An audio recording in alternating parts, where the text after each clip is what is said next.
Hello students, this is video number 56 and in this video we will start new chapter number 12, Organic Chemistry.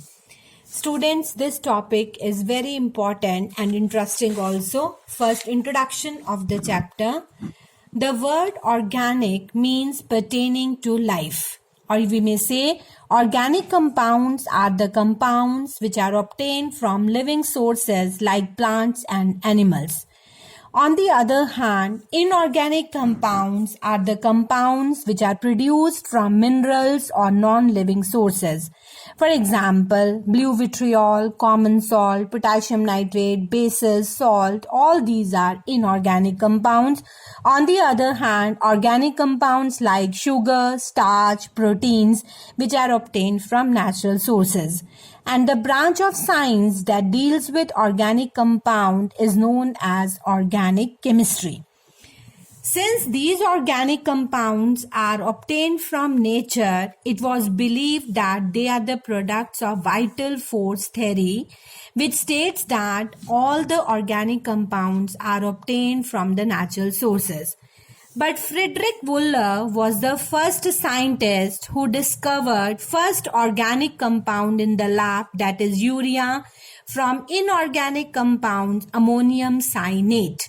Ammonium cyanate, NH4CNO, on heating undergo rearrangement in such a way that the two hydrogen atoms which are attached to nitrogen moves towards the second nitrogen, that is in case CNO, resulting in NH2CONH2, which is known as urea.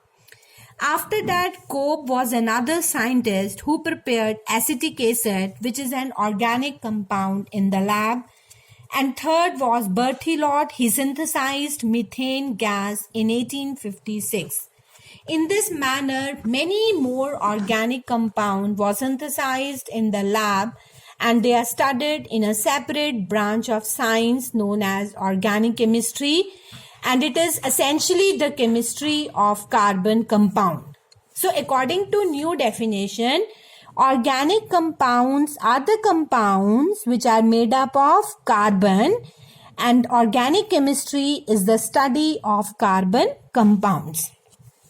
However, it excludes oxides of carbon, for example, carbon monoxide and carbon dioxide, metallic carbonates, for example, Na2CO3, and related compounds like cyanides, for example, CH3CN, metal carbides, for example, calcium carbide, which is not included under organic compound. They are inorganic.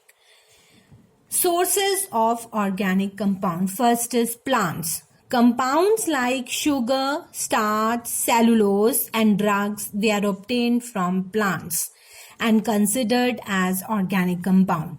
Animals, urea, proteins, fats, they are obtained from animals. Third, coal. Coal is obtained by destructive distillation of coal produces benzene, toluene, naphthalene, dyes, drugs, perfumes, and all these compounds contain carbon. Fourth source is petroleum.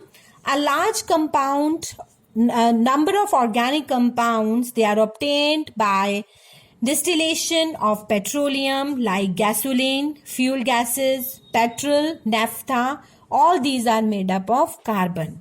Fifth is fermentation. Fermentation is a process by which complex compound is broken down into simpler. And compounds like alcohol and acid, they are acetic acid, they are obtained by fermentation. Sixth source is wood. Methyl alcohol, acetone, which is an organic compound made up of carbon, hydrogen, and oxygen. They are obtained by destructive distillation of wood, that is heating of wood in the absence of air. Then seventh source is synthetic methods. Most of the organic compounds which we are using now, they are synthesized in the lab. Next is comparison between organic and inorganic compound. First is presence of carbon. In organic compound, carbon is necessary element, but in inorganic, carbon is not an essential element. Solubility in water, organic compounds do not dissolve in water. Reason is organic compounds are covalent in nature. They do not form polar covalent bond. They are non-polar. On the other hand, water is polar, therefore non-polar dissolves in non-polar solvent only.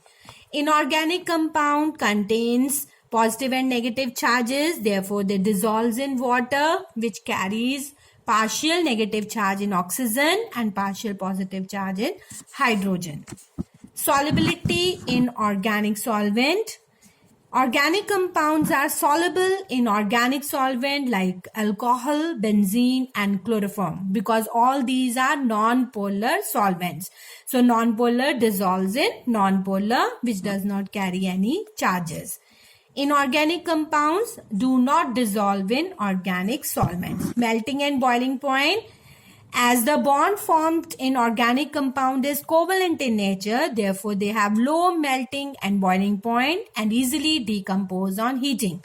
On the other hand, inorganic compounds are generally electrovalent compounds, so therefore strong electrostatic force of attraction between positive and negative charges, therefore they have high melting and boiling point, usually do not decompose on heating due to strong force of attraction.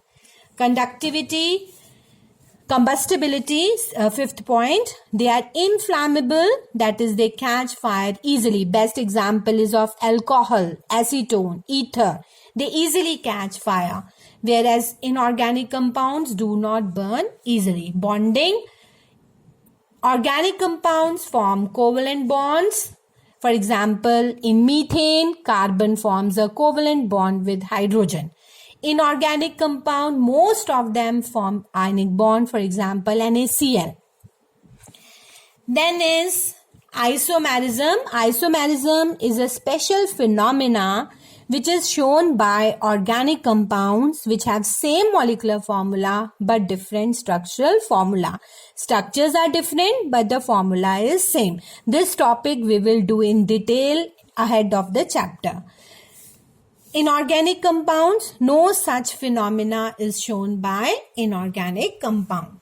Color and smell, organic compounds, they have characteristic odor and color, but most of the inorganic compound are colorless and odorless. Reactions. Molecular reactions are very slow in organic compounds. Reason is due to the covalent nature. But ionic reactions are fast and covalent reactions are slow.